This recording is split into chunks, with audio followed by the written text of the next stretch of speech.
À la mort de Louis XI, en 1483, son fils Charles VIII n'avait que 12 ans, si bien que c'est la sœur aînée de celui-ci, Anne de Valois, qu'on appellera Anne de Beaujeu, qui exerça la régence. Mais Louis XI n'est pas encore tout à fait mort. Et au cours de son règne, il avait beaucoup acquis des apanages par la force ou par la ruse. Il en fit aussi un héritage de la part de son oncle René d'Anjou, qu'on appelait le bon roi René, et qui résidait dans la ville d'Angers. Ce René, comte d'Anjou, était le descendant de Charles d'Anjou, frère de Saint-Louis, qui était devenu roi de Naples et de Sicile et dont les aventures s'étaient terminées par les célèbres vêpres siciliennes. Et le bon roi René légua à son neveu Louis XI l'Anjou, le Maine, mais aussi des territoires en dehors des limites féodales du royaume, notamment la Provence, qui dépend elle aussi, comme le Dauphiné, du Saint-Empire romain. Et il lui légua également des droits sur la couronne de Naples, et des droits tout à fait théoriques, puisque sur le royaume de Naples, c'est la maison d'Aragon qui règne.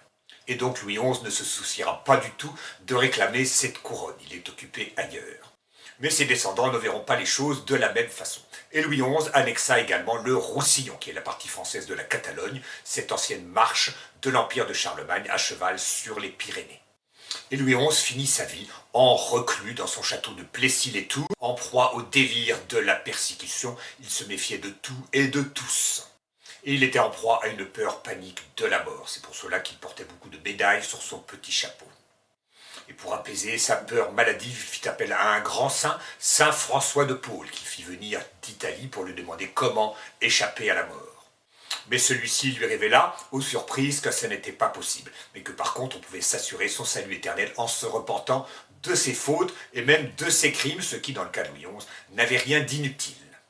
La cruauté de Louis XI est tout à fait légendaire, on connaît ses célèbres cages, mais on peut donner comme autre exemple l'exécution du duc de Nemours, Jacques d'Armagnac. À cette occasion, Louis XI ordonna que l'on plaçât les enfants du duc sous l'échafaud afin que le sang de leur propre père ruisselle sur eux. Et Louis XI a donc fini par mourir en 1483. Charles VIII n'ayant que 12 ans, c'est sa sœur aînée, Anne de Valois, qui exerce la régence. On l'appelle Anne de Beaujeu car elle était la femme de Pierre de Beaujeu.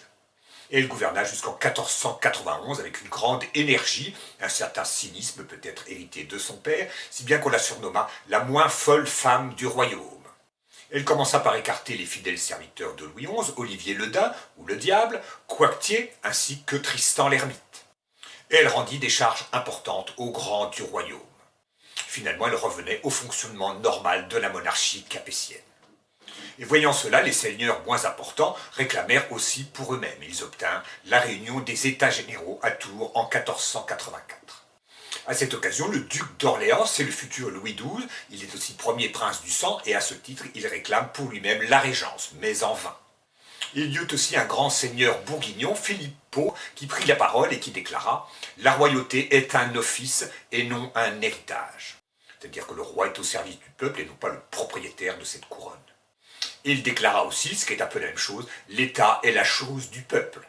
On voit donc qu'à toutes les époques, il existe une certaine réflexion sur la nature et l'étendue du pouvoir royal, dont la vocation n'est pas forcément de s'étendre indéfiniment comme il l'a fait sous les Capétiens. Et les États généraux réclamèrent aussi une chose très importante, c'est un droit de regard sur le montant de la taille. En 1439, les États généraux avaient permis au roi de reconduire la taille d'année en année. Il en était résulté une forte hausse à peu près constante. Et Anne de Beaujeu accéda volontiers à leur demande, mais elle leur présenta tout simplement des comptes falsifiés. On se demande pourquoi la Cour des comptes avait été fondée par Saint-Louis. Mais Saint-Louis est bien loin. Et après ces discussions très importantes, mais qui ne débouchèrent sur rien, Anne de Beaujeu congédia les États généraux en accordant simplement quelques concessions.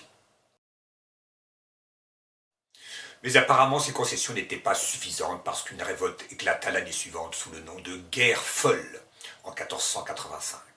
Et cette révolte se termina en 1488, en Bretagne, par la bataille de Saint-Aubin du Cormier.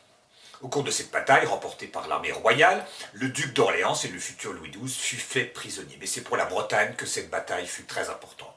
En effet, le duc de Bretagne, François II, qui est le fils d'Arthur III, qui était connu sous le nom de connétable de Richemont, s'engagea à ne pas marier sa fille unique, Anne, sans le consentement du roi de France. Et François II mourut cette même année 1488. Et sa fille Anne, qui avait 13 ans, crut pouvoir accorder sa main à Maximilien Ier de Habsbourg, empereur du Saint-Empire, qui était veuf de Marie de Bourgogne. L'avantage de cette alliance, c'est que l'empereur est loin, et donc ça préservait l'autonomie de la Bretagne. Et elle l'épousa en effet, mais par procuration, si bien que le mariage ne fut pas consommé, donc ne fut pas considéré comme valide. Et cette tentative ne put aboutir, car de toute façon, les Beaujeu avaient envahi aussitôt la Bretagne.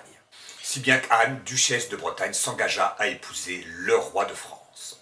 Elle le fera en effet, elle épousera d'abord Charles VIII, mais aussi son cousin et successeur Louis XII. Mais jusqu'à sa mort, elle gouverna toujours la Bretagne elle-même, sans droit de regard du roi de France.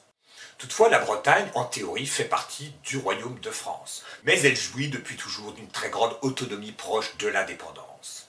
Et Anne de Bretagne chercha à préserver cette autonomie. Au moment de son mariage avec Louis XII, en 1499, il fut signé un traité, le traité de Nantes.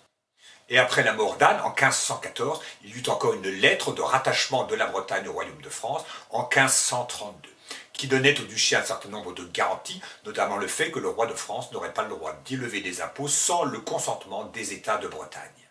Le traité de Nantes, tout comme cette lettre d'union, ne furent qu'en partie respectés par la suite.